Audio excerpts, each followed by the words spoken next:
il appelle à la fermeture de consulats algériens en France. Driancourt, de la diplomatie à la propagande. À chaque fois qu'il est question de l'Algérie, Xavier Driancourt entre dans un processus d'agitation, soulevant de nombreuses questions sur ses facultés intellectuelles. N'hésitant nullement à s'encombrer de contre-vérités et ne tenant aucun compte de ses obligations morales, en sa qualité d'homme politique et d'ancien diplomate, il poursuit sans état d'âme ses assertions truffées de duplicité, rien que pour exprimer sa haine et sa rancœur à l'encontre d'un pays qui ne cadre pas avec ses idées. Revenant à la charge contre l'accord de 1968, il a avancé que les Algériens représenteraient 40% des migrants en France et que cette situation serait générée par un accord, qui donnerait trop d'avantages aux Algériens. Selon lui, cet accord facilite le regroupement familial, autorise les étudiants à travailler et offre des titres de séjour spécifiques.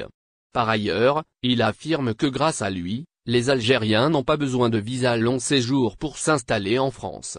Grossière manipulation des chiffres et de la réalité, dans la mesure où ces déclarations sont tout simplement démenties par les données officielles du ministère français de l'Intérieur, qui affirme noir sur blanc que les Algériens représentent seulement 12% des étrangers en France, soit une proportion équivalente à celle des Marocains. Dans une interview accordée au Figaro Magazine, l'ancien ambassadeur de France est passé de la politique à la propagande pure, sans se soucier de l'éthique et de la diplomatie. Ayant déjà appelé à l'abrogation de l'accord de 1968 dès 2023, quitte, avait-il souligné, à provoquer la rupture des relations diplomatiques entre la France et l'Algérie, il s'est encore livré aujourd'hui à un ignoble réquisitoire, contre un pays qui refuse catégoriquement d'être considéré comme une chasse gardée de la France, selon les clichés développés par l'extrême droite française. Intervenant dans un contexte exacerbé, alors que les relations bilatérales entre l'Algérie et la France n'ont jamais été aussi proches de la rupture,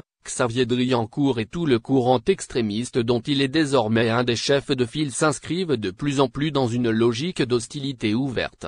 Aussi, il a appelé à une série de mesures, comme la révision des accords de 2007, la réduction des visas diplomatiques délivrés aux Algériens, ainsi qu'un contrôle plus rigoureux des finances et des biens immobiliers appartenant aux Algériens. Selon lui, il faut s'intéresser au réseau de la mosquée de Paris, qui d'après ses élucubrations joue un rôle non négligeable pour contrecarrer les autorités françaises. Allant plus loin encore, il a préconisé ouvertement d'exercer un chantage sur notre pays par le biais de l'accord d'association Union Européenne-Algérie, un accord qui a déjà pénalisé fortement l'Algérie, l'amenant à demander sa révision clause par clause, dans une optique souveraine et une approche gagnant-gagnant, en tenant compte de l'intérêt du produit national, en vue d'étoffer le tissu industriel et créer des